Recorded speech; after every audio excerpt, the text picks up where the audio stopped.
Bonjour à toutes et tous. Un petit mot en premier lieu pour les anglophones. Hello everybody. If you want to follow the conversations in English, I invite you to choose English channel on the bottom of your screen by clicking on the button that looks like a globe. Thanks a lot. Je m'appelle donc Cordélia Salomazil, je suis doctorante à l'Université Grenoble-Alpes, donc UGA, et j'ai la chance aujourd'hui d'être avec vous pour animer cet événement.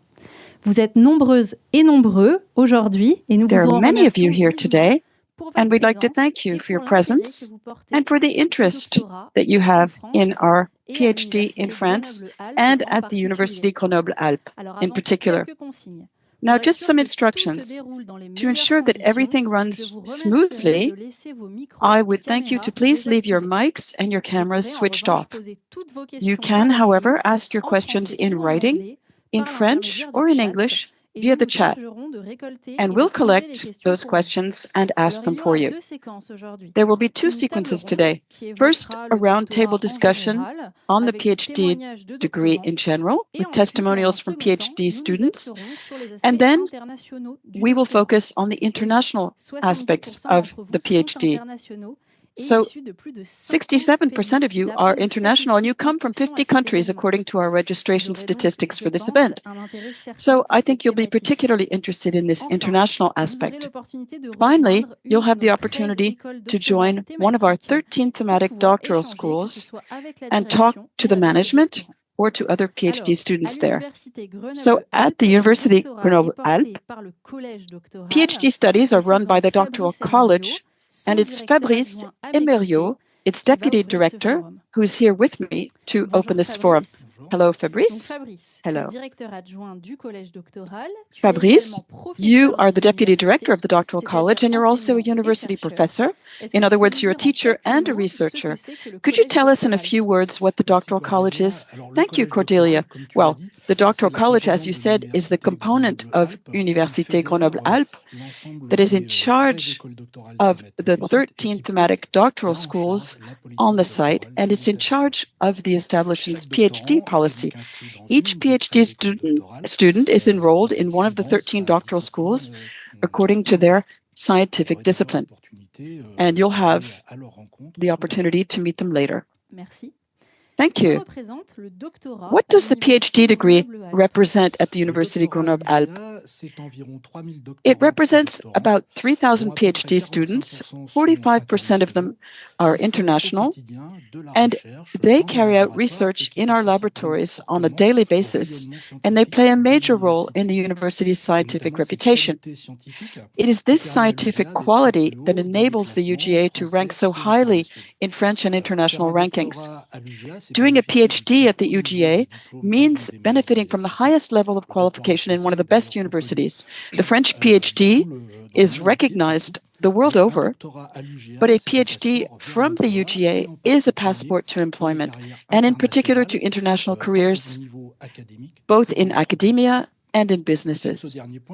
On this last point, we can mention the latest ranking, placing the UGA as Europe's leading university in terms of patent filings. The University Grenoble-Alpes ecosystem, backed by major companies, is a true European flagship for innovation. Thank you. Would you like to say a final word to the students online today? Yes, I'd just like to tell them that there's a big difference between a bachelor's or master's degree and a PhD degree. The PhD degree is a kind of a first job, and there are many different ways of doing a PhD that we will be presenting today. But what you'll discover unites all PhD students is that they're engaged in research. In this period of major ecological and societal transition, we face major challenges such as global warming, ecological transition, democracy and its representations, new economies, international law, technological innovations, and so on. To meet these challenges and to find solutions, we collectively need research in all these fields. We need PhD students, we need you, and so we need all of you. And so I hope we can convince you to apply. Now I'd like to hand the floor back to Cordelia, who is a PhD student at the ISSO Doctoral School, Engineering for Health, Cognition, and the Environment, in the Translational Research and Innovation in Medicine and Complexity Laboratory called TIMC. Let me add that she was the 2024 winner of the Grenoble Academy's My Thesis in 180 Seconds Science Popularization Competition, and I'd like to thank her for agreeing to host this event.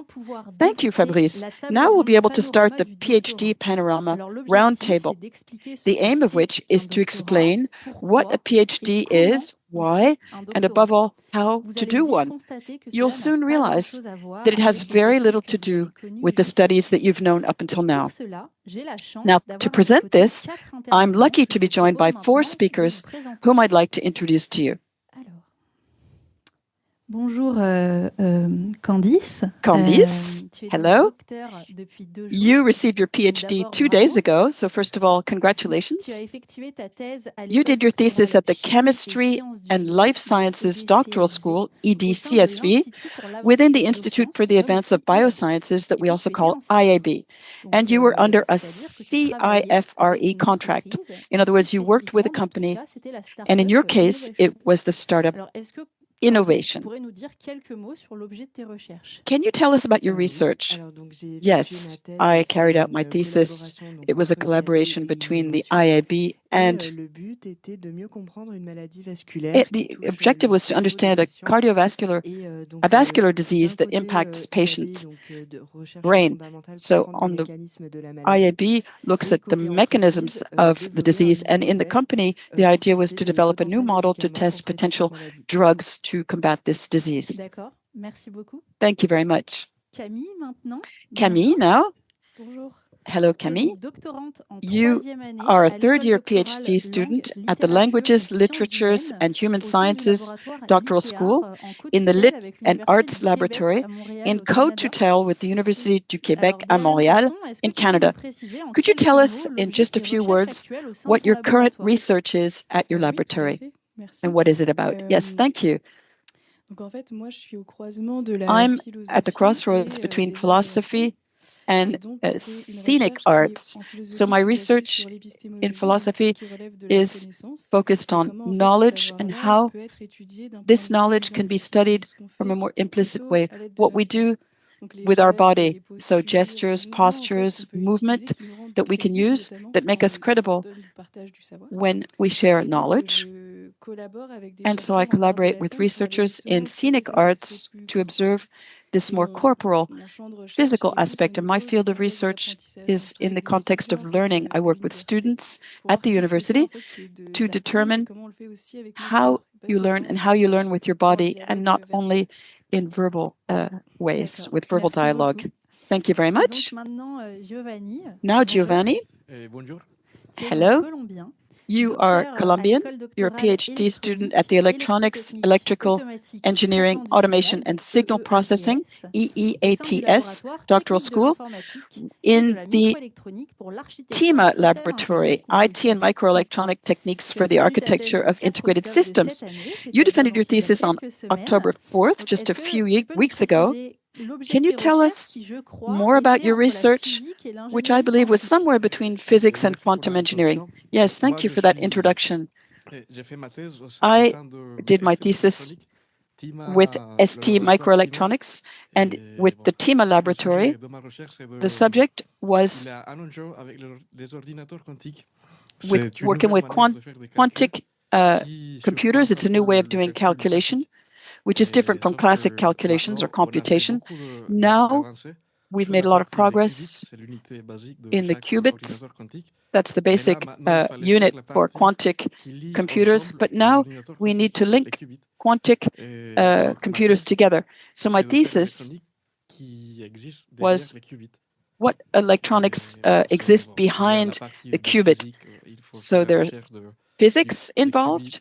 We have to do research on how the qubits work, and then on the electronics behind it. And because these objects are very sensitive, they have to be at a very low temperature. We're talking about 4 kelvins, which is almost absolute temperature. And so the idea is to have cryogenic circuits. That's the main object of my thesis. And Fabrice, as we said, you're the deputy director of the Doctoral College. You're also in charge of programs, educational programs, but you're also a university professor. And as such, you teach at Grenoble INP NC3, and you carry out your research at the Soils, Solids, Structures, and Risks Laboratory, the 3SR Laboratory. So can you tell us a bit about your research? Well, my research in general focuses on civil engineering structures, in particular, whether they're producing energy such as dams, wind turbines, wave turbines, as well as transmission and transport aspects as well, railways, and the interaction of these structures with the subsoil and their vulnerability. Thank you very much. Now I'll stay with Fabrice for the first questions. First of all, what is a thesis? How long does it last? And perhaps you could clarify what a PhD student is. Well, the first thing, what is a thesis? Well, it's research, innovative research work that's carried out by the PhD student for a duration that, in terms of full-time work, can take place for 3 years, but if it's part-time, it could last even longer. So research on a new topic for which there's no solution or response that's been found yet.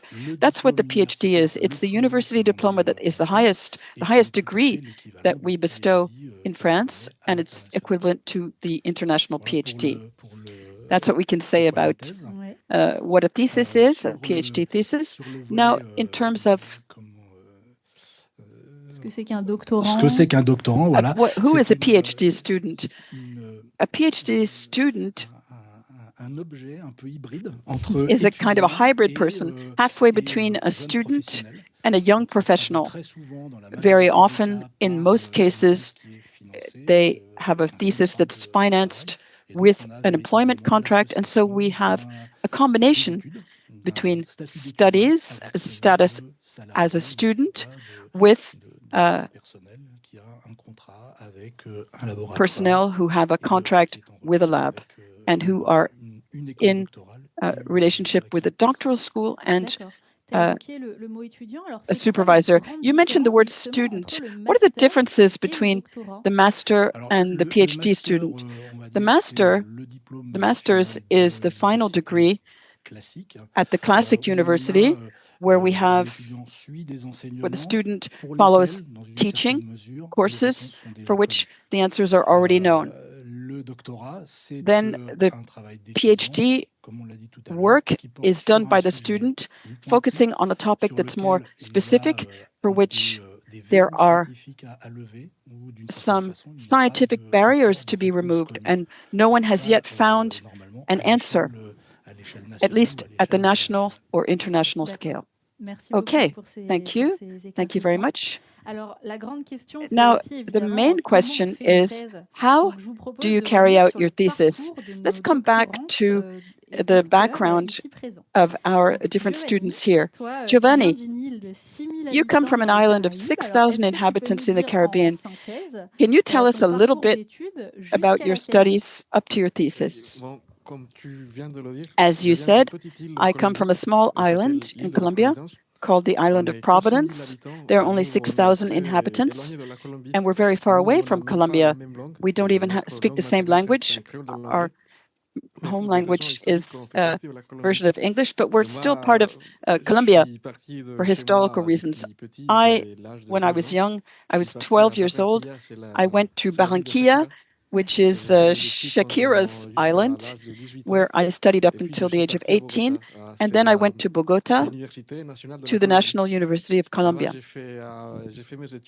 I did my electrical engineering studies with a very classic program. After 6 years, there was a partnership to have a double degree with an engineering school here in Grenoble. It was at Felma. And so I applied. I learned French, to speak French, and I came to study microelectronics here. I got my master's degree after 2 years, and at the end of my studies, I had an internship in a lab, in the TIMA lab, and they proposed that I continue with a thesis, and I accepted. And that's how I became a PhD student and why I'm still here with you today. That's my background. Thank you. Now, Candace, you started out in medical school, but in the end, you opted for an international degree. Is that true? Yes. After high school, I wanted to be a doctor, a forensic doctor, to carry out forensic examinations during after crimes or accidents.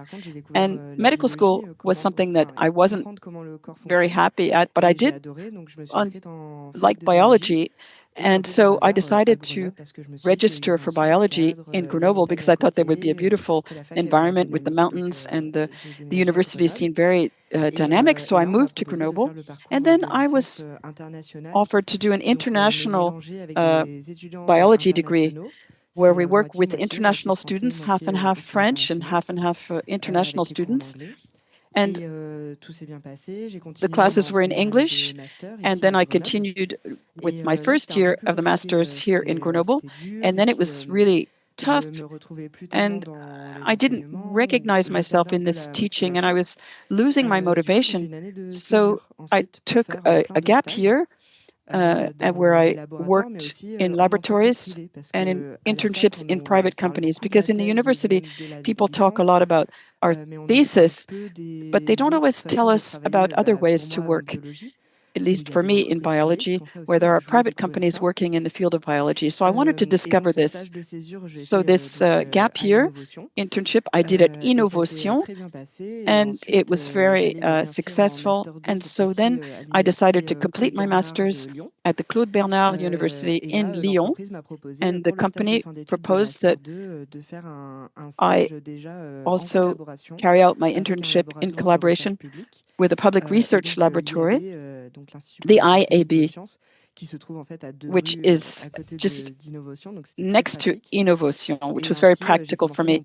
So I started my project, which then became the subject of my thesis during my master's, my second year of master's. And then it took a year for my application for the CIFRE grant and to understand how it worked. So I had a year between the end of my master's too and the official start of my thesis once we had the response for the funding by the CIFRE and all of the complete administrative procedures had been finished. Thank you. Now, Camille, you've had a very international experience. Can you tell us about it as well? Yes. Well, I started in France. My first year was in Lille, in the north of France, in philosophy. And then I really wanted to work with lots of students at the same time. But it was the Catholic University of Lille, and they had just opened up their philosophy program, because often in philosophy people go to Lyon 3, or Lille 3, and so there weren't many students on my campus, and there was a professor who came from Belgium, from Brussels, and who said, well, there's an open house at the ULB in Brussels, and there were a lot of students there, and so I thought I'd like to explore this. This will give me the opportunity to leave the city where I was living and discover another country. Of course, Belgium is quite similar to France, but it was still interesting to go to a new country. And the administrative procedures were not very complicated between Belgium and France. And with the administrative procedures, there were some blockages. But first, I was an auditor, a free auditor, so I couldn't validate the entire year. I could only validate a few courses. And then I did a full year in Brussels. This can occur, but I did eventually get my degree, my licence in philosophy in Brussels. And then I wanted to take a gap year as well because I was very interested, but I wanted to determine whether this was really what I wanted to do. It's hard when you're young to really know what you want to do. And things move really fast. So I had the possibility to take this gap year. I was very lucky. I traveled for a year. I worked for a year for that year. And so I was outside of the university world. And I realized that I really wanted to continue my research. And with the master's, you already get an idea of where you want to go. And I had heard about a master's in philosophy in Montreal, at the University of Quebec in Montreal. And during my trip, I filed my application, and my application was accepted. So I was very lucky. And I arrived in 2018. I had done 1 year before in Belgium. So in 2018, I arrived in Montreal and I started my master's degree there.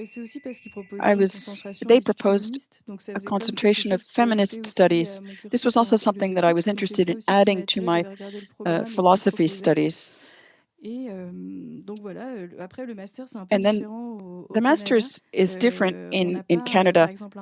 For example, you don't have M1 and M2. My master's, I did it in 3 years, and that was completely normal in Canada. So from the start, everyone uses a tutoiement, so I'm using the tutoiement here. So I did my master's there in 3 years, and I continued with the same supervisor for my thesis because I saw that we had a professional relationship that was stable and that I trusted. And it really was an exploration of what I had started doing in my master's, and she was really open to practical experimentation because I wanted to work on the human body, and that's how I started my thesis. Thank you. So as we've seen, there are many different ways to prepare a thesis. This is what we just saw with these different stories. So Fabrice, what are the prerequisites to apply for a thesis? Well, the essential prerequisite is the master's degree for students, national French students or foreign students who have received a degree in France. It's the master's degree with all of the different specialties that exist. Now, for international students, it's slightly different because you first have to register in what we call the derogation process. There's a special commission that regularly studies the new applications. And for international students, we always study the equivalency of their original degree with the French master's degree. We try to make sure that in terms of scientific discipline, scientific level, we are equivalent. We also want to make sure that in the framework of this degree, there is some research experience that's equivalent to an M2 internship in France with a written report, for example. So a master's degree, or for international students, a degree that we will study specifically to make sure that there's an equivalency. Okay. And who are the key players in the PhD student's life? Well, the main player in charge of everything is what we call the Doctoral College, in charge of all of the registration procedures up to the degree. Within the Doctoral College, there is the student's doctoral school, depending on the scientific theme of the thesis. And then there'll be a very strong interaction. There will be the supervisor, the thesis supervisor, and of course, his or her laboratory. As was evoked, you also can carry out a thesis in collaboration with private companies or other structures. They can be additional players in the thesis process. And so, Camille, Candice, and Giovanni, could you tell us concretely, given the experience that you just told us about, how you found your thesis topic, your supervisor, your laboratory, and your funding? One of you, would you like to volunteer? Okay, I'll start. I talked about this rapidly. Previously, I found the topic thanks to this gap year where I worked in different Grenoble laboratories. And it was a collaboration that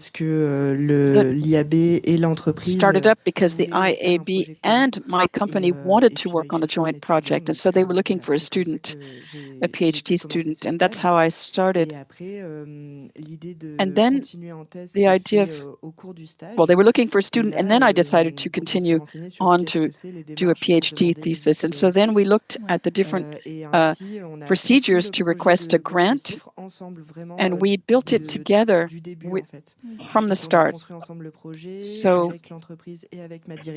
with the company and my thesis supervisor, who's in the IAB, and then we sent the project to the ANRT, the National Association for Research and Technology, which actually decides whether it will give a grant or scholarship, a CIFRE grant. I know that there are also forums that are organized to meet industrial companies and so that the students can meet companies. This forum usually takes place in Paris, and there are also CIFRE theses that actually have funding but haven't found a student yet, and that's also published on the site of the ANRT. So you can set up the project once you already have the contact with the lab or the company, or you can just apply for a project with a topic that interests us, and you can apply. And that's how it works with CIFRE. Thank you very much. So I'll continue. For me, it was really a continuity with my master's topic. So the question was concretely, how did you find your topic, your supervisor, and your funding? Well, okay. It was really a continuity indeed with what I was doing. I hesitated to continue on to do a PhD. I thought that what I had done during my master's degree was already quite satisfying, but I hesitated because a PhD means 3 or several more years and time for research as well. The question was, did I join the working world or did I keep a few more years working in research? And so I gave myself some time and I looked at some articles on the UQAM online library, and I looked at some of the articles on the topics that I had dealt with during my master's, and I thought they were really interesting, these articles. And so I thought it would be interesting to carry out that type of research work. And I had found this practical topic during my master's. And so I was told, well, maybe you can continue that during the PhD, but we don't have the possibility yet during your master's to envisage that. So I remained with this idea of a topic. So I set up a big table. I looked at how I would get the funding and how much time I would have for the research and the practical aspects. And I finally took my decision and applied. And in terms of my thesis supervisor, I asked the same supervisor for my master's if she was available and interested. And in the UQAM and in several other universities in Quebec, we have a lot of different scholarships that are available. Some are for 1 year or 1 semester or several years. So there were application procedures that I had to carry out. The topic was similar, and the supervisor was the same person. So I prepared for several years ahead of time. And now at the UGA, it occurred during my thesis work that I decided to work here at the UGA. Well, for me, it was similar. I was studying the master's degree, and I was hesitating whether I would continue or just stop at the master's level. But I think one of my reasons for wanting to come to France was because I saw France as this country. France is a country that has a lot of scientific history, and the philosophers, the mathematicians, the researchers who've really contributed a lot at the scientific and worldwide level. This really motivated me to continue my thesis. I said, okay, I want to be part of this and make my small contribution. And during my studies, there was a program called laboratory resources or something like or laboratory research. The idea was to do a small internship, just 1 day a week in a lab, and choose a topic linked to microelectronics. And I applied, and I saw that among the different offers, there was this quantic topic that I'm passionate about. And so I applied, and I worked in the lab. And then I had a discussion with my program director, and he asked me if I wanted to continue with the thesis, and I accepted. And we sent in an application also to the ANRT, and then we had to fill out an application for the CIFRE and indicate the topic of the thesis, and it was a topic that was already proposed. So that's why I had the financing that came from, and I found the supervisor and the topic because it had already been proposed.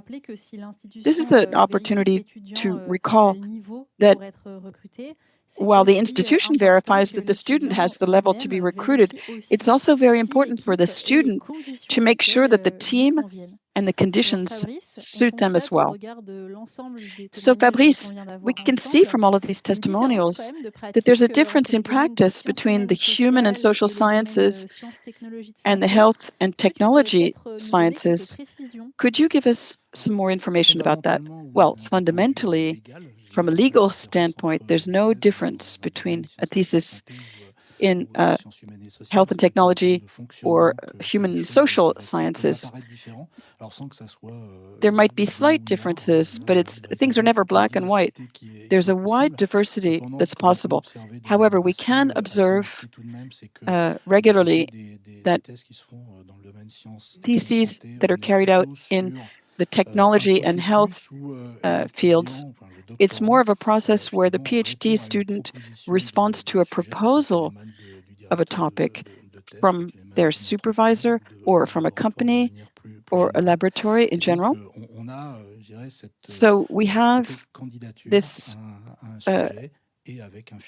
idea of an applicant with financing that is or funding that's associated. Now, for human and social sciences, it's more of a process where the PhD applicant has proposed the topic and then has to have it validated as to the interest of the topic and has to find and convince a thesis supervisor to work with them.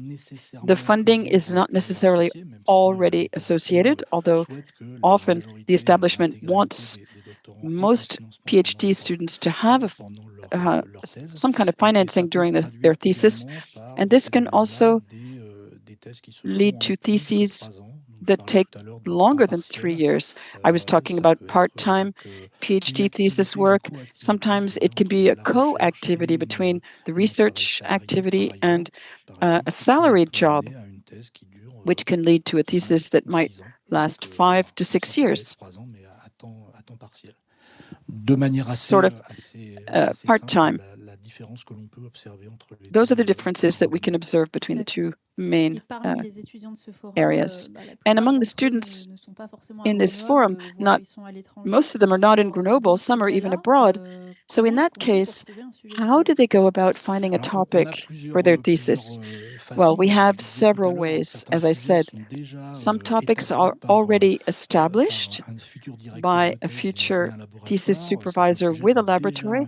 Some topics already have financing that's associated. So this is a proposal of a topic that you can actually apply for.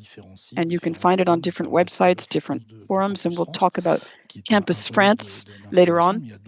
But there are also other sites and tools that can be used to access a proposal, a thesis proposal. So you apply, and then there's a process of selection, which will take place. In other cases, there's an interaction between the future PhD student and the future supervisor that can take place. Often, when we have international applicants, it's a contact between their local professor with researchers in France. This can also occur this way. Often, if you identify that you want to work on a particular topic, having those contacts is useful. And same question for these students who are abroad. How do they find financing? Well, in particular for foreign students, financing is either already associated with the thesis topic, as we said, with the CIFRE, C-I-F-R-E theses. This is the case, but there is a whole range of topics that are financed through projects. It can be ANR projects or ADEME or other national French organizations that do fund theses, or financing through European agencies, which can also exist. So it's the same context. The topic is often linked to the funding.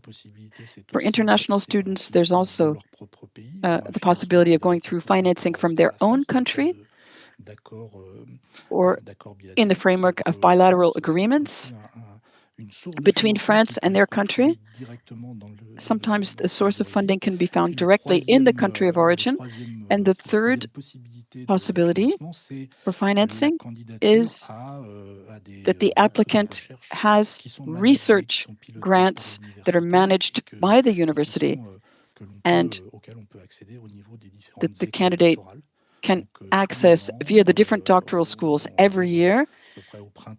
In the spring, we have campaigns, we have calls for applicants for these grants that are managed by the doctoral schools. The idea is every year we start up about 700 theses at the UGA. About 20% correspond to these doctoral contracts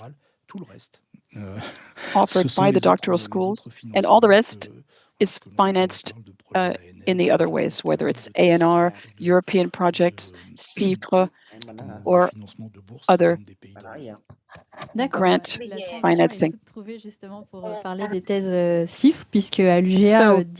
the UGA, 10% of these theses are CIFRE theses. So let's take a few minutes to talk about this type of thesis, as it offers a number of advantages and it's not always well known. And as we saw, Candice, with this format, she completed her thesis.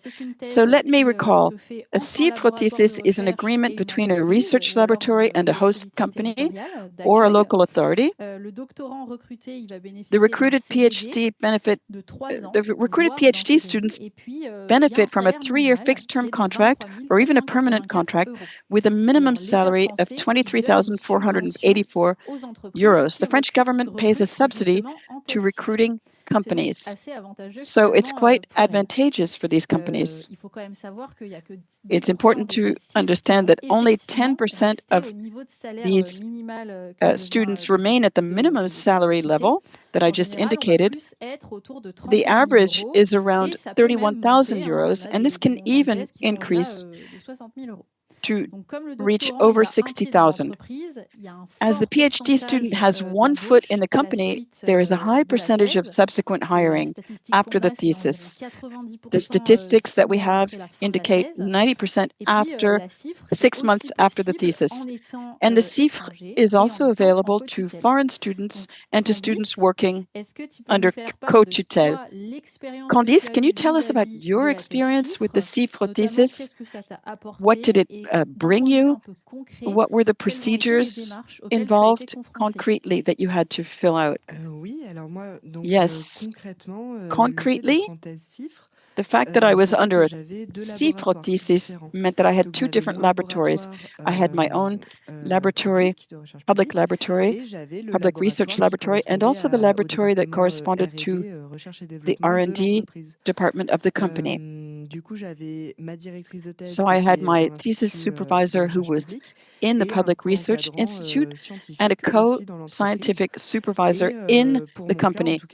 And in my case, it was really very, the collaboration was very close. All of my meetings to present my results were in the presence of my two supervisors, and each supervisor gave their opinion and some suggestions. So it was really a super collaboration. Now the topic, the aim of the topic was application in the company. The idea was to develop a new application of their model.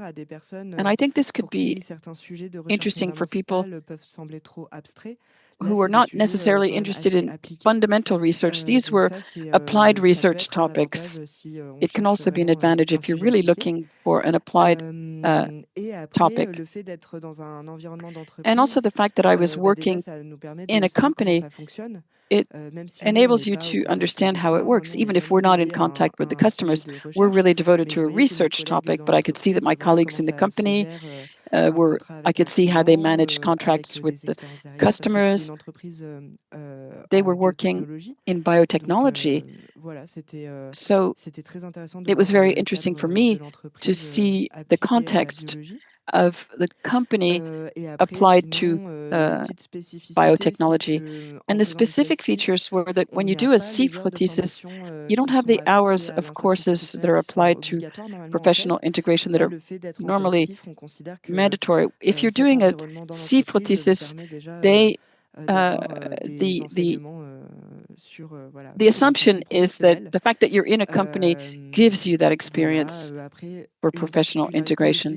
Another specific feature may be the aspect of confidentiality and intellectual property of the results.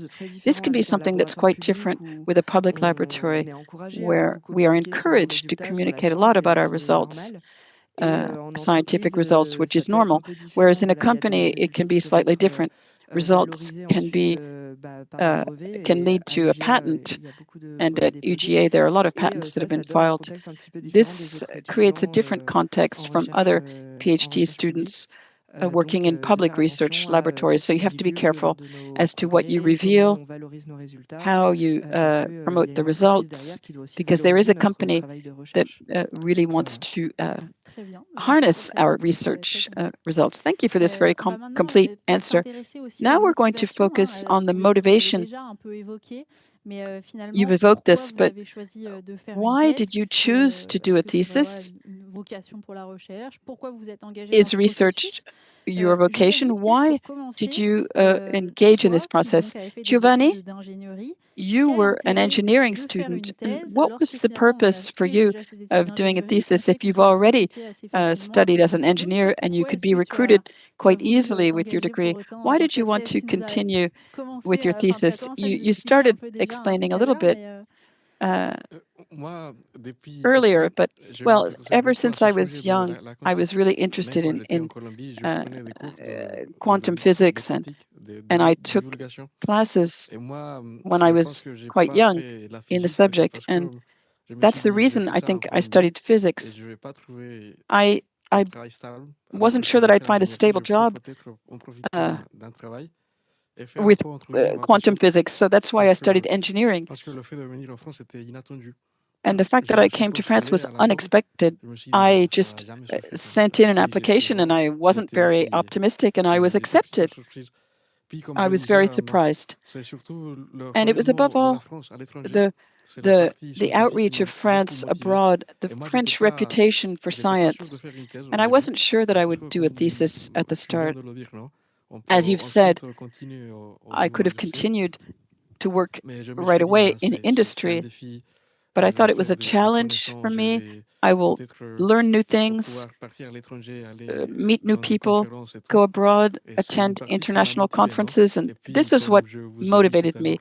And as you said earlier, to say to myself that I'm part of this country with all of this scientific history, I wanted to make my little contribution with my thesis. That was my main motivation. And that's it. And Camille and Candice, just in a few words, quickly, what motivated you to continue to do a PhD thesis? You mentioned that you did a comparative table and you hesitated a lot. And just in a few words, what helped you make your decision? Well, I think I couldn't see what future I had after the thesis. I wanted to carry out research, but I already wanted it to help me beyond the thesis experience. And it's been 10 years that I've been involved in another practice called mesotherapy, which is therapeutic support with the body. And when I became more and more aware of this mesotherapy, I really wanted to combine everything that I'd learned with philosophy and combine it with training. There are ethical questions, the contact with a body. When you're working with a person, there can be emotion, there can be memories or self-comprehension in a more broad sense. And so I had the impression that there was a lot of knowledge in philosophy that I had acquired that could be useful. So I thought that my thesis wouldn't just be research, it would be a professional training where I could combine both disciplines. And so I thought that was more interesting for me because I could then anticipate the future after my thesis. In philosophy, when we talk about the thesis, it's the project in itself to be, but I wanted to see what would happen after the thesis. Well, for me, since I was very little, I wanted to understand things. I wanted to investigate, understand how living beings function. And to me, I thought it was natural to learn this in licence and master's degree in the French university. But then I wanted to go further and really, as you said, contribute. And those internships that I did in laboratories really convinced me, carrying out my experiments and the suspense to see whether things are working or not. Am I, going in the right direction or not? And I thought that was fascinating. And so those internships really convinced me. We can recall some figures. So a PhD guarantees a job. 98% of the students have a job after their thesis. 92% declare that they're satisfied or very satisfied with their situation. And the vast majority say that their PhD was decisive in finding a job. So these can also be motivating factors. So rapidly, can you tell us what you're going to do in the future? Giovanni, do you have any ideas? Well, I'm going to work in industry and carry out research in the quantic field. In the context of my thesis, I also give classes, philosophy classes and scenic arts. And so this experience of teaching has given me more confidence in this profession.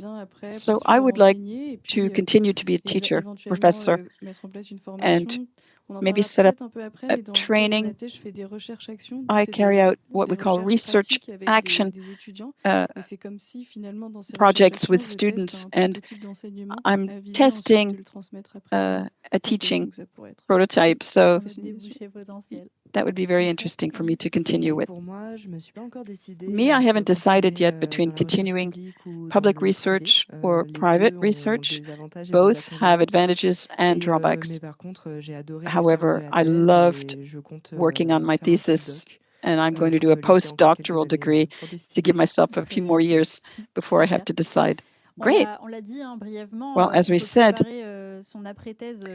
you can prepare for life after your thesis by developing your skills during your PhD. Fabrice, can you tell us what programs exist and what help students can get? Well, as my neighbor said earlier, when she talked about the CIFRE process, where she didn't have to follow these classes, but in general, being in a PhD program also means that you have to continue your education with a minimum of 120 hours of mandatory courses in the PhD cycle, organized in professional training and thematic training that's more scientific, linked to the area of the thesis, and other courses that are more generic. In the same field, you can also carry out teaching, as your neighbor has just said. It's something that you can also carry out, and it's considered an equivalent in terms of hours of training. But in terms of the professional project, we propose to support people to develop their skills and reinforce the skills of a young PhD graduate. When you look back at your thesis, you start to understand that you've learned a lot of things, not only in the specific field of your research, but also in a general environment of R&D, which can also be something that can be harnessed in your career, whether or not in academia or in a public or private research context. We try to develop, during the thesis, we try to develop skills that can then be harnessed in the future. Now, before we conclude this first roundtable, let's take a few minutes to answer some of the questions coming in. The first question was, what average do you have to be accepted? Average grades. Well, in the selection and acceptance process for a thesis, there is an academic file that you have to send in, and the doctoral schools are very attentive to the academic level of the future students. There's no minimum value or average, but we do indeed take a look at the academic quality of the student's experience, especially in the 2 years of master's. We're not only interested in the results in terms of research internships, but also their academic activities prior to receiving the master's. Is there any age limit? Maximum age limit? No, there's no age limit. I had the same question last year or 2 years ago, and I said that personally, once I retire, I might even try to do a thesis in another field than mine, and it's totally possible. So likewise, for the person who asked if it's possible to do a thesis if you finished your master's 6 years ago, stopped studying and working, they were working in a company, yes, it's possible. It's true that when the student registers, we would be looking at what they did between the two, and the student's capacity or the applicant's capacity to start up again a research activity. The idea is not to put a person in danger with respect to this acceptance. Can you write your thesis in English if you don't speak French? Yes, absolutely. Absolutely. It's a possibility. When we saw the figures, 40%, over 40% of our PhD students at UGA are international. I have no statistics to communicate, but a certain number of them have drafted their PhD thesis and defended it in English. Last question, how can you receive a grant if you live in Africa and you want to do your thesis in France? So you responded earlier. There were a whole bunch of, a whole range of different programs. Anything that you'd like to add? No, not specifically with respect to what I said, but I think I gave the elements that can be applied to any country, not just Africa. Okay, thank you very much, Fabrice, Candice, and Giovanni. Thank you for these testimonials that were very precious. I'm going to let you go because now we're going to have three new speakers, François Pradal, Stefano Del Ponte, and Manuel Venier. And now we will talk about international mobility, co-tutelles, and welcoming international students. Nos invités s'installent. Il faut rappeler que le doctorat, c'est le plus haut niveau de diplôme universitaire en France. While our guests are settling in, it's worth remembering that the PhD is the highest level of university degree in France and the world, and it's recognized internationally more than any other. It can be higher than any other degree. And a PhD, and in particular a French PhD, is a passport to the international world for those who wish to try their hand at international adventure. This is the choice made by 33% of our PhD students.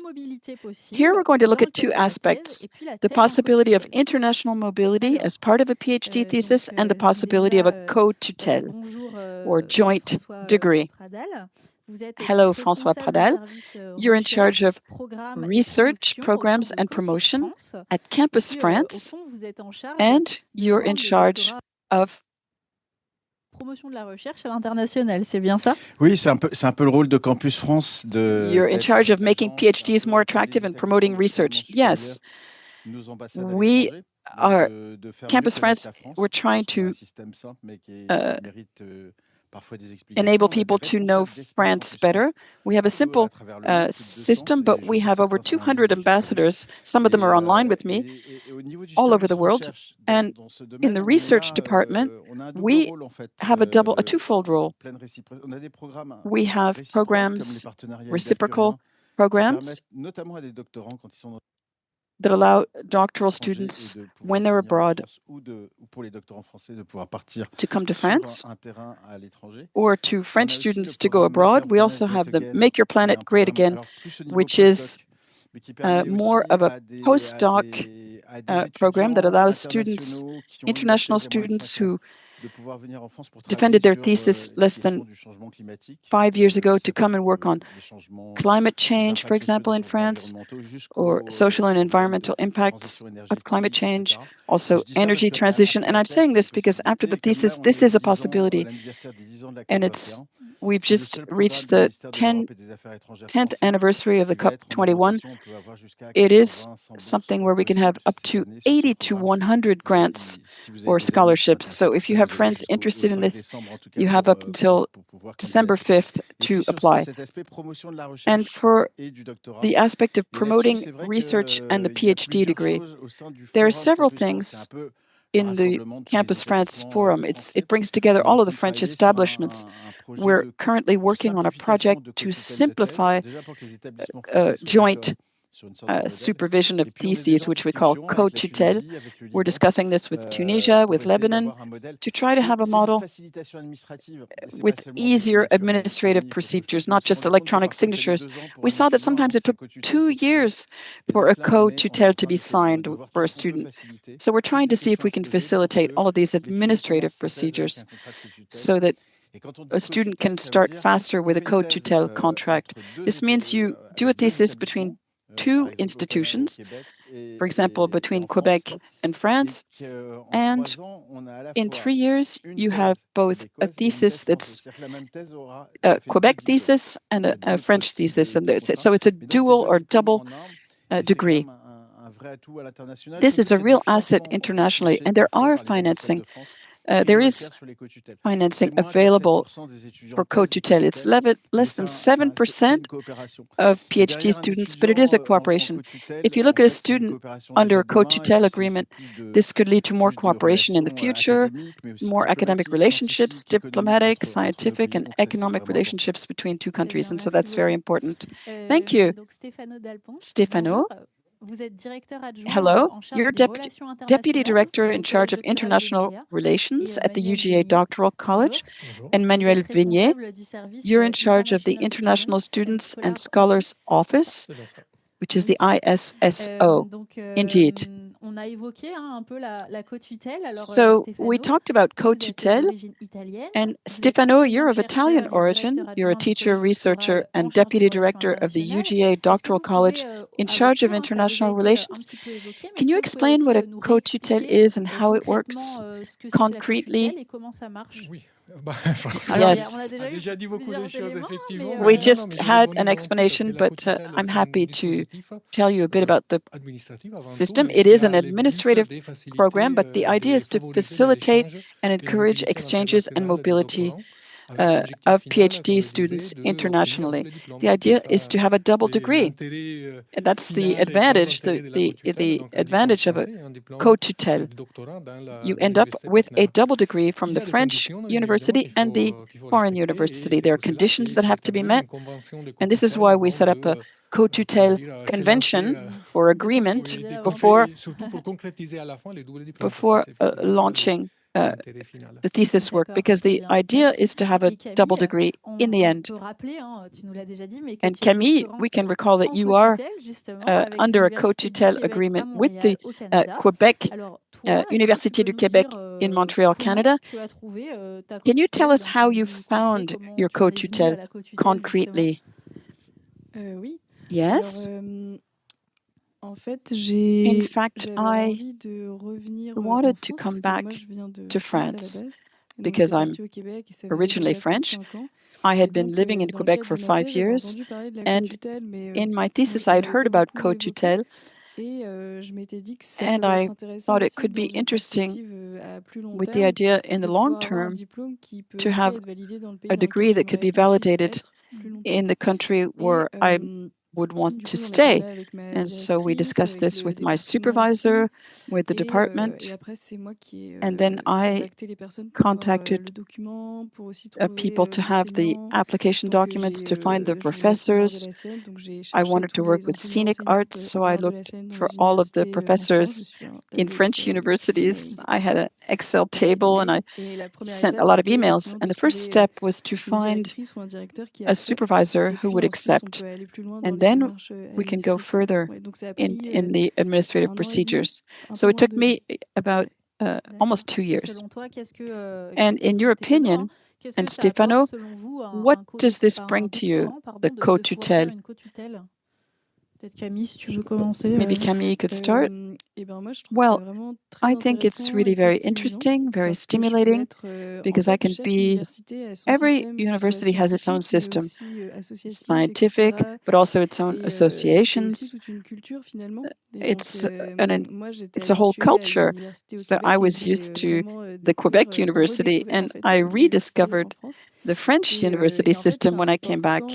And it's important for the long term because this allows me to clarify who I want to work with and how I adapt to the people that I want to work with. The vocabulary is basically the same, but there are differences in the way you write informal emails or documents, the way you invite researchers. It's different in the two countries.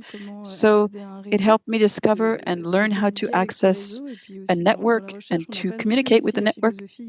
And even if in philosophy there are texts that we all study, but each country and each university has the philosophers that they like to refer to. So it was interesting to compare the two countries, Quebec and France. It's very well said. It is a shock. It's a cultural shock. It's a different culture that you're not necessarily familiar with, and it's an opportunity to grow and mature your experience. And from the scientific standpoint, it's also a good experience. You acquire skills that you don't necessarily have in your own university, that you can find elsewhere. It's interesting for both the student and his or her supervisor. It helps you build a network that can also be interesting in the future, because after your thesis, you're looking for something else, a postdoc or a job in industry. So it multiplies your opportunities. And the fact that you have the double degree, of course. And conversely, is there anything that you need to be aware of? Any mistakes that you could avoid? Any advice you'd give to a student who wants to do a co-tutelle?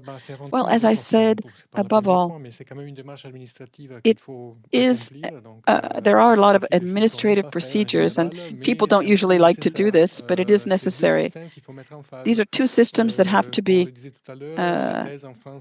face-to-face. A thesis in France lasts 3 years. Abroad, it can be 4 or 5 years. So how can you agree?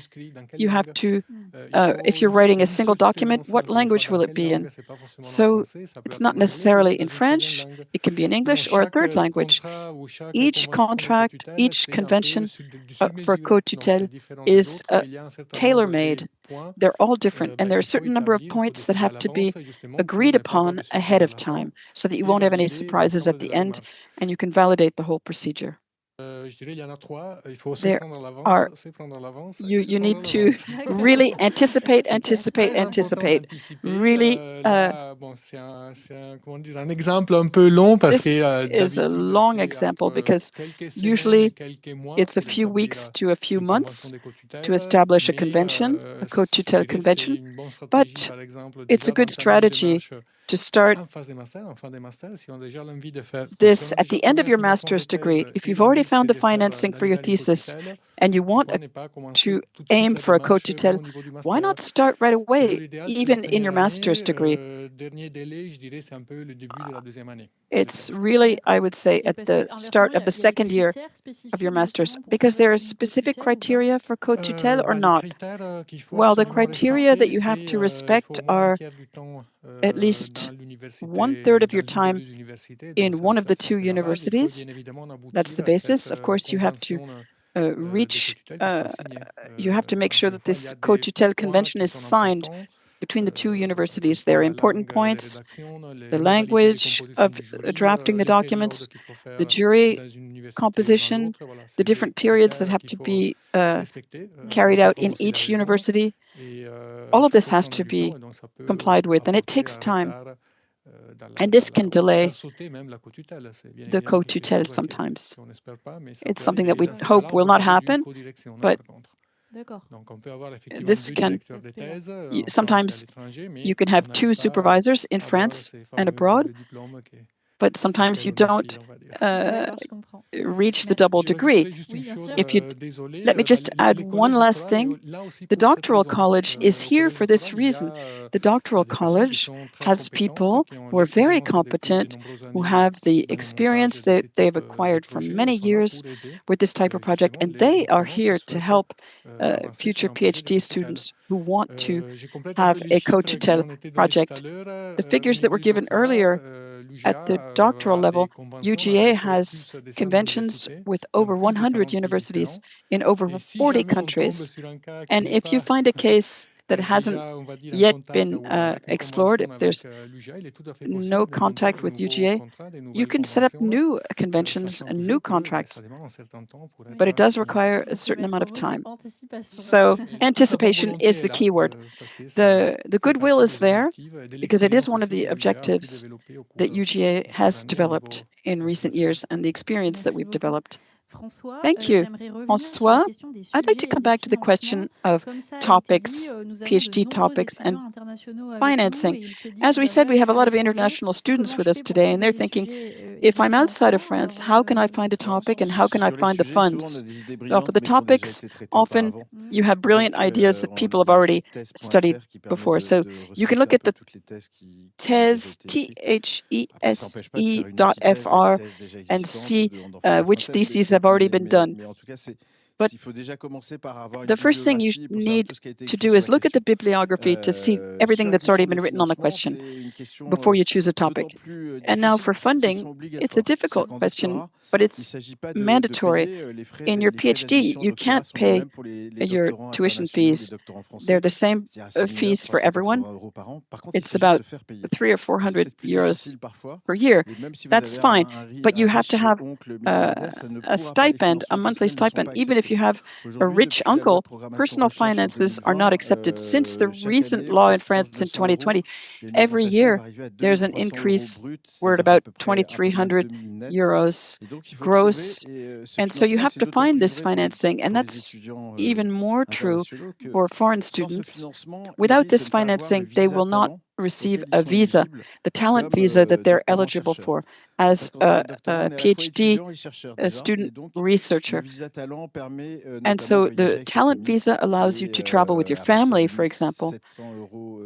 And as of 1,600 euros net, you're allowed to bring your family and not just, you don't have to come single. But the financing can be received by the university that proposes the thesis. In general, in technical, technology, and health sciences, the financing is associated to the thesis project. When you go to the portal organized by Campus France, if you look at different theses, there are different financing that's offered, sometimes partial, but with the possibility for additional. Et sur les voyages, et sur les séjours, et sur le financement de la thèse. It's often mixed financing for your travel expenses and your residence expenses, and sometimes it's 50-50 from your home university and your host university. For others, you can ask for cultural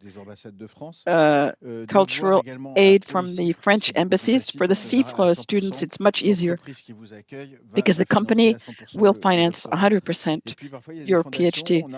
But there are sometimes foundations. We have a portal that's not very precise, but Campus Bourse is a portal. And on our research aspect of Campus France on the portal, you can also look for the funding. So the funding comes from university, ambassadors, foreign governments sometimes offer grants. Mexico, Kazakhstan, and other countries have scholarship or grant programs, and you have to really anticipate this, because if you don't have any funding, you can't start your thesis. Now, for funding, we have understood. Are there any specific features at UGA in particular for co-tutelles?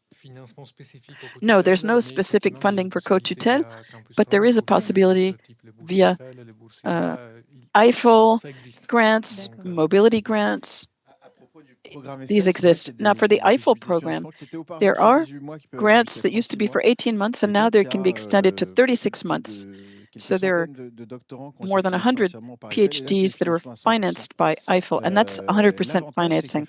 The advantage is that ISSO finances every area: engineering, law, literature, and even the humanities. I know it's harder to find funding, and here ISSO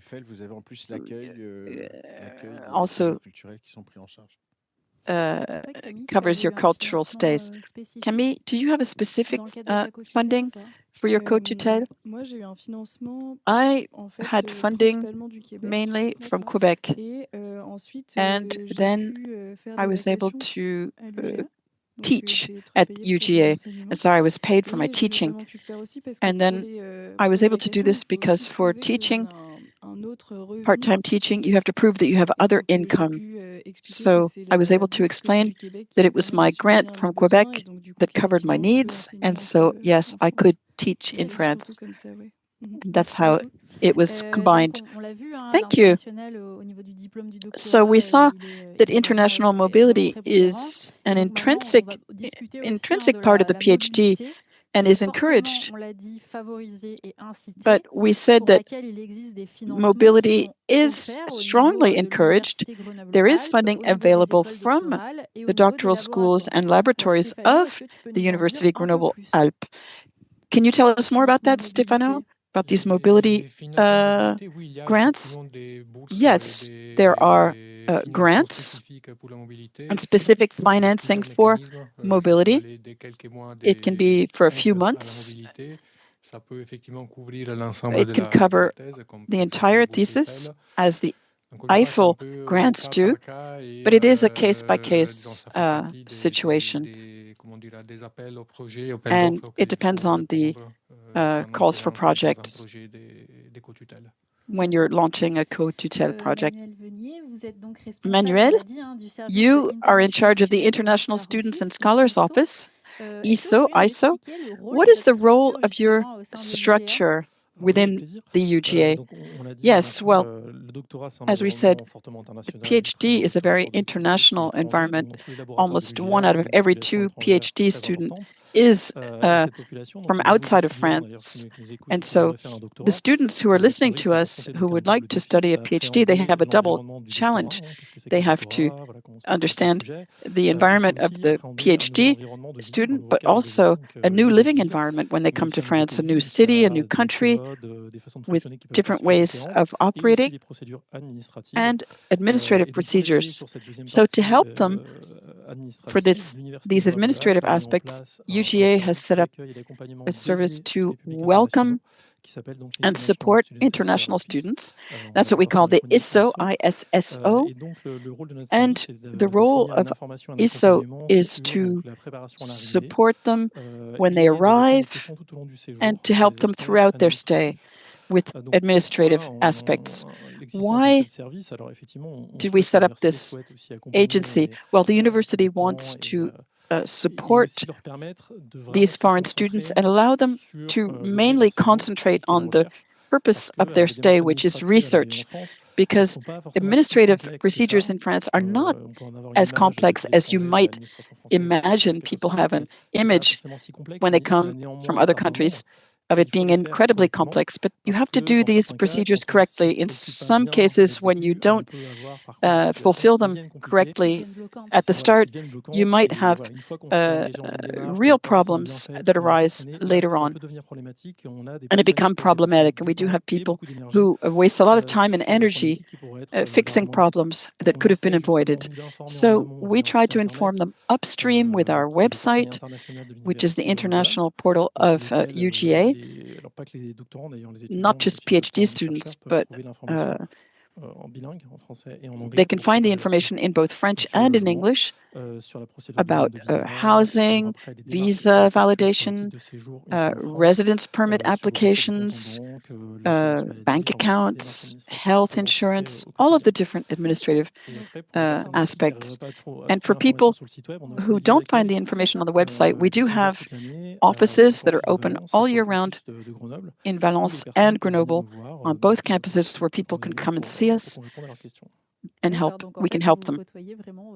So you really do work with a lot of foreign cultures every day. How many nationalities are there at UGA? Within the university, we have about 150 nationalities on the campus.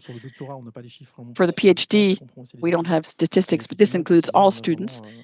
But we have indeed 150 nationalities, and so our welcoming teams can speak French and English. So if I'm a foreign student, I don't speak French, and I'm trying to settle in Grenoble, what can ISSO concretely do for me? You evoked it. Concretely, what type of approach can you offer me? Well, the first question is housing for when you come to another country, so we can support them remotely before they come, and the university doesn't have any housing available. We don't manage any housing ourselves, but we can inform the applicants about the students about the costs, the available housing. We have to inform them of any possible fraud and to avoid. And we work with partnerships with different structures who offer housing. We can help them have access to advantageous conditions with these partners. And then when they arrive in the first weeks, once they've set up and they've unpacked, they can come and see us, look at the website and come and see us to ask any questions. And we try to examine all of the procedures that they have to accomplish with them.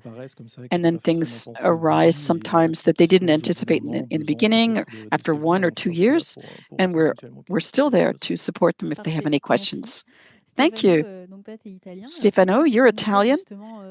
What can you tell us about how you perceive this international culture at the UGA? Well, it's highly developed.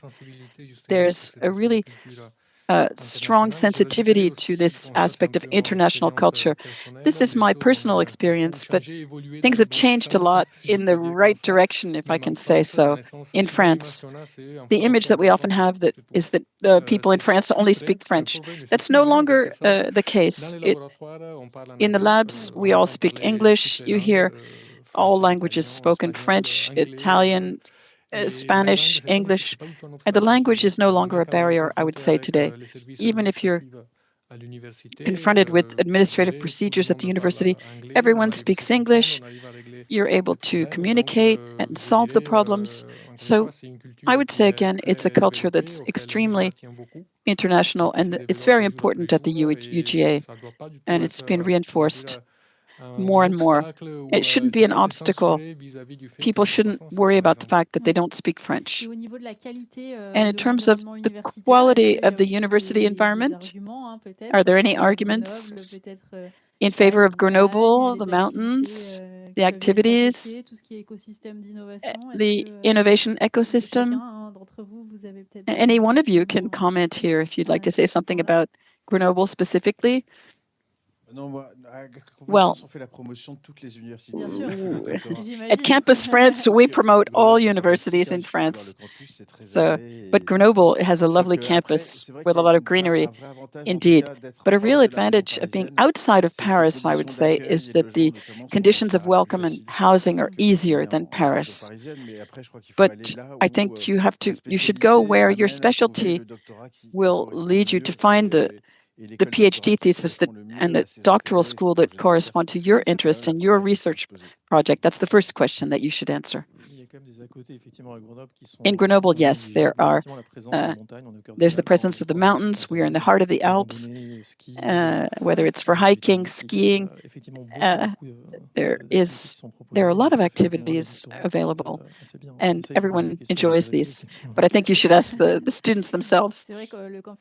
Well, the Grenoble campus was qualified as one of the 10 most beautiful campuses in Europe. It's a large campus, sort of an American-style campus. That's my little promotional comment. But these aspects are things that people do want to take into account when they're choosing a campus or a city when they're outside of France.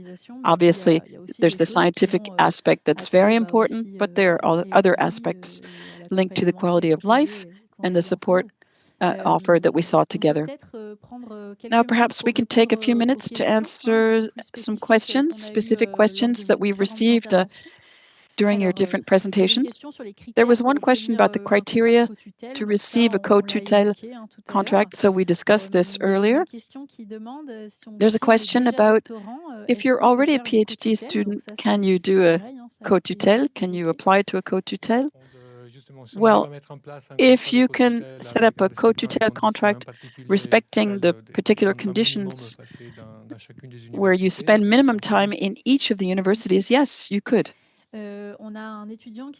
We have a student who would like to carry out a thesis in co-tutelle, international co-tutelle, but he's encountered difficulties in finding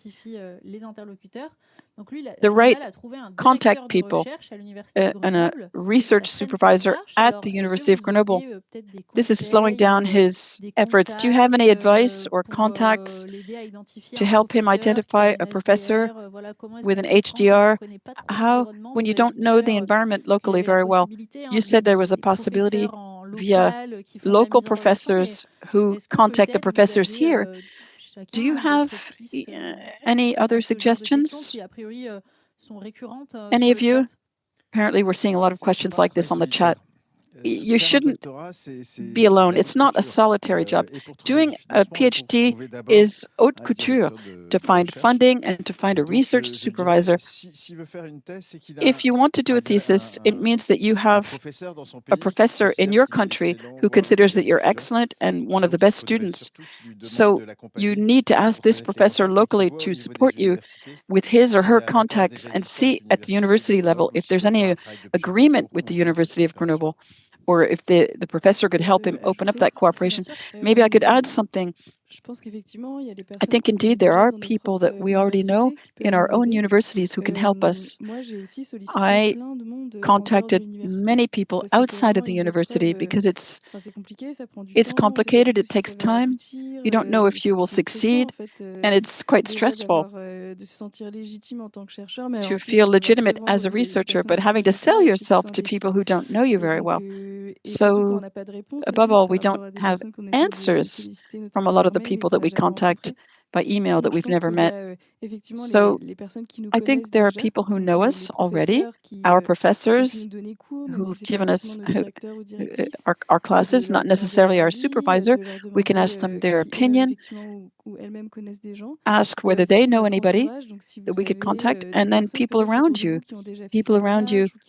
who've carried out the same procedures, who might take an afternoon with you and just read the document with you. That can help. But there's something that I think is that there is a question of dosing. It's difficult to you have to dare. You really have to dare. I know it's easy for me to say. You have to have confidence, you have to be self-confident and say, well, I can send an email and it's not a problem if I don't receive an answer. I can send the email again. There are a lot of people who don't have time and they lost your email maybe, but don't hesitate to send another email and you need to have confidence in yourself. And maybe you could call the secretariat and the secretary and wait for someone to answer. But you need to be audacious, you need to dare, don't give up. Not just talk to your supervisor, but also other professors. Often you say, I've asked my supervisor, that was enormous. No, that's what the professors and the supervisors are there for. They can be people who give us feedback that also reinforce our self-confidence. So be proactive and dare and contact people. People that you've identified on different websites or in publications, in articles on topics that we're interested in. We have another question. Can you do a CIFRE under cotutelle? And if so, what are the conditions? I think, the answer is yes. The answer is yes. The conditions are the same. You have to add a contact person in the agreement, which is represented by the company who finances the CIFRE thesis. So it might extend the time that required to set up the agreement. But it's the same prerequisites, but you need to anticipate even further because you have to add an additional party to the convention. And there is facilitation with certain countries, such as India and other countries. There are some countries when it can be facilitated. Go on the NRP website to see about the CIFRE cotutelle. Is there support for drafting your project for international PhDs? Well, it's up to them to find it, but they should go and see their professor, even for financing. The professor who believes in you, who sees a future researcher in you, is there to help and to explain all of this.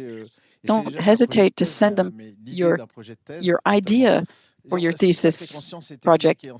In science and technology and health, you respond to a call for project, whereas in the humanities, you have to formalize a project. I remember a student who wanted to work on something, and he between his point of departure and his point of arrival, he completely changed his topic in Tajikistan. But so there's a lot of evolution that's possible, but you have to have someone reading you, rereading your project, and professors who believe in you, because they are the ones who are going to recommend you. That's how you'll find your funding, and that's how you'll find the right topic and the right thesis supervisor in Grenoble or everywhere in France, and to succeed in drafting the project correctly.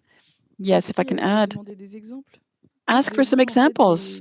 Try to read projects that other people sent.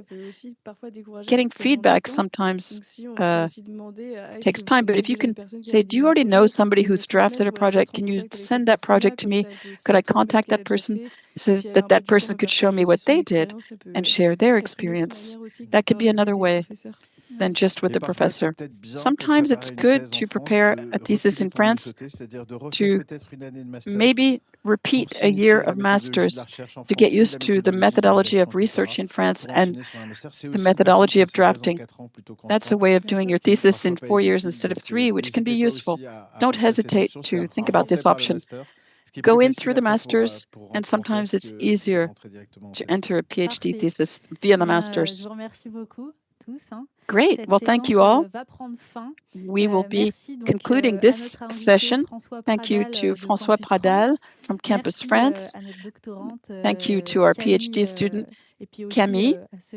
And also thank you to those who left, Candice and Giovanni. And thank you to Manuel Vignier, Stefano, and Fabrice, who was here with us, who are all at the UGA. Thank you to all of the students online. If you still have questions, don't hesitate to ask them to the Doctoral College of the UGA, and the team will be happy to answer any outstanding questions or the questions that might come to you later on. The address is in the chat, and don't leave now, because now we're offering you the chance to meet one of our 13 thematic doctoral schools. Most of you have already registered for one of them. There are two possible scenarios.